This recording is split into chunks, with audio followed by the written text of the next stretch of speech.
বিশ্ব যখন একের পর এক সংকটে জর্জরিত, ঠিক তখনই মধ্যপ্রাচ্য আবারও পরিণত হয়েছে ভয়াবহ অস্থিরতার কেন্দ্রবিন্দুতে।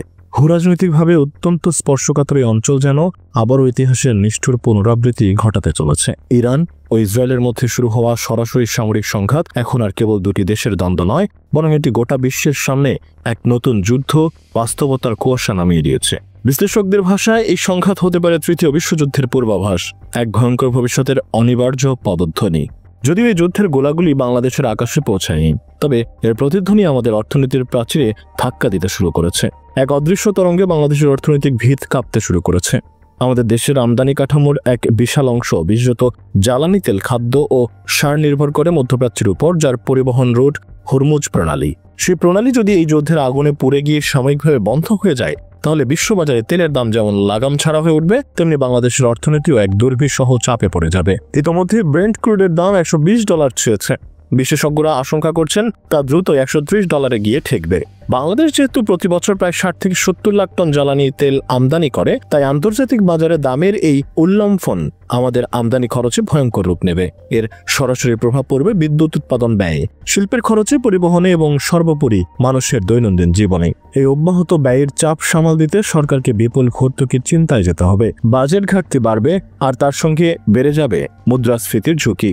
ডক্টর সেলিম রায়হান এই প্রেক্ষাপটে সতর্ক করে বলেছেন, হরমুজ প্রণালী বন্ধ হলে বিশ্বে জ্বালানির দাম ঝড়ের গতিতে বাড়বে। যেহেতু বাংলাদেশ সম্পূর্ণরূপে আমদানি নির্ভর এবং নবায়নযোগ্য জ্বালানির দিকে এখনো আমরা কার্যকরভাবে এগোতে পারিনি, তাই তেলের দাম বাড়লে তা আমাদের উৎপাদন ব্যবস্থা ও সাধারণ জনগণের জীবনযাত্রায় গভীর ক্ষতের সৃষ্টি করবে। এছাড়া বৈদেশিক মুদ্রার রিজার্ভও এই জ্বালানি খরচে ক্ষয়প্রাপ্ত হবে। টাকার মান দুর্বল হয়ে পড়বে, আমদানি ব্যয় আরও বাড়বে, আর তার পরিণতিতে নিত্যপণ্যের দাম সাধারণ মানুষের নাগালের বাইরে চলে যাবে। সব মিলিয়ে এক ভয়াবহ চক্রের মুখোমুখি দাঁড়াবে দেশ।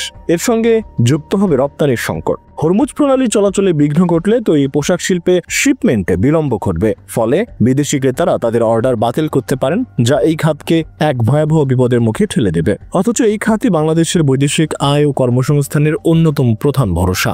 আর সবচেয়ে বড় উদ্বেগের জায়গা হলো মধ্যপ্রাচ্যে কর্মরত লাখ লাখ বাংলাদেশি শ্রমিক। যুদ্ধ যদি আরো বিস্তৃত হয়, তাহলে এই শ্রমিকদের কর্মসংস্থান অনিশ্চয়তায় পড়বে।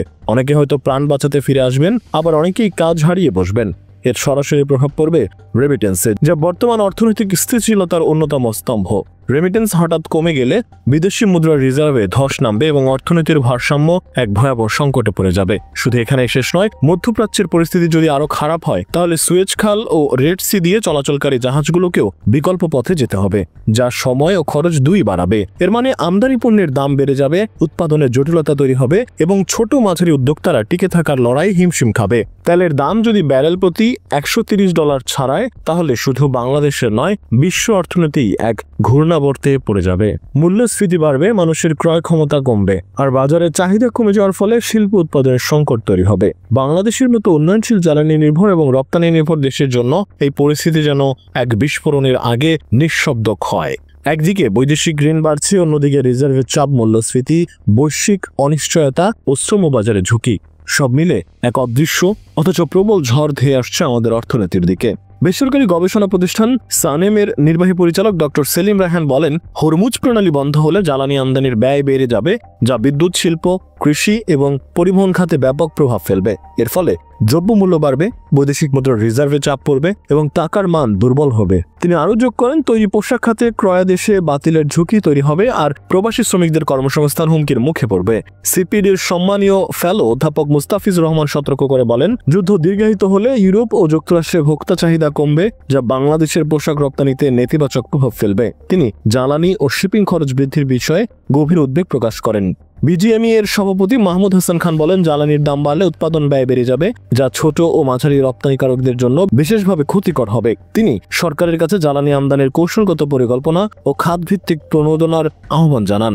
বিজিএমই এর সাবেক পরিচালক মহিউদ্দিন রুবেল বলেন, হরমুজ প্রণালী বন্ধ হলে জাহাজগুলোকে দীর্ঘ পথে যেতে হবে, যা শিপিং খরচ ও সময় বাড়িয়ে দেবে। তেলের দাম ব্যারেল প্রতি $130 ছাড়ালে উৎপাদন ও পরিবহন খরচ মারাত্মকভাবে বাড়বে, যা বৈশ্বিক মুদ্রাস্ফীতি ও চাহিদা হ্রাসের কারণ হবে। এই মুহূর্তে প্রয়োজন বাস্তবসম্মত, সমন্বিত এবং দৃঢ় নীতিগত প্রস্তুতি। বিকল্প জ্বালানি উৎসের খোঁজ, দীর্ঘমেয়াদী জ্বালানি চুক্তি, নবায়নযোগ্য জ্বালানিতে দ্রুত বিনিয়োগ এবং রিজার্ভ ব্যবস্থাপনায় কঠোর কৌশল নিতে হবে এখনই। নইলে সামনের দিনগুলোই বাংলাদেশের অর্থনীতি শুধু নড়বড়ে হবে না, বরং এক ভয়ঙ্কর বিপর্যয়ের দিকে এগোবে, যার থেকে ফিরে আসা অত্যন্ত কঠিন হয়ে পড়বে। এই যুদ্ধ কেবল কামান ও গোলার নয়, এটি অর্থনীতির, অস্তিত্বের, স্বপ্নের এবং ভবিষ্যতের এক নির্মম যুদ্ধ।